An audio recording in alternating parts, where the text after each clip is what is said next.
បណ្ដាពេលនេះគឺមានបងប្អូនជាច្រើននៅតែមានការភ័ន្តច្រឡំទាក់ទិនជាមួយនឹងការព្យាបាលជំងឺរីកសរសៃឈាមវ៉ាន់និងជំងឺខ្សោយសរសៃឈាមវ៉ាន់ដែលគាត់តែងតែចោទសួរថាគាត់ប្រើថ្នាំបានទៀងទាត់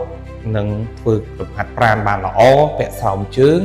ហេតុអ្វីបានសរសៃឈាមគាត់មិនរួមតូចហើយក៏ដូចជាមិនជាសះស្បើយបាទក្នុងលក្ខខណ្ឌនេះករណីបើសិនជាសរសៃឈាមវ៉ាន់គាត់រីកក្រោយមកបានជួបជាមួយនឹងគ្រូពេទ្យជំនាញបានពិនិត្យធ្វើអេកូសរសៃឈាម confirm ថា greater sapphire van របស់គាត់រីកក៏ដូចជា small sapphire រីកបូកផ្សំជាមួយនឹងសញ្ញា reflux និងបញ្ហាប្រឹសរបស់គាត់មានបញ្ហាទៅលើសរសៃឈាមវ៉ាន់ករណីបែបនេះគឺជំរឿសល្អទី1គឺទាក់ទិនជាមួយនឹងការព្យាបាលគឺការវះកាត់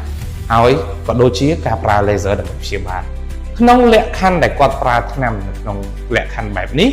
គឺវាមិនបានធ្វើឲ្យសរសៃឈាមវ៉ាន់នោះរួមតូចក៏ដូចជាសះស្បើយនោះទេវាគ្រាន់តែជំនួយទៅលើសរសៃឈាមវ៉ាន់ក៏ដូចជាការពាក់ស្រោមជើងដើម្បីជួយកាត់បន្ថយអាការៈមួយចំនួនជាពិសេសគឺការធ្ងន់ជើងក្នុងលក្ខខណ្ឌដែលអ្នកជំងឺមិនទាន់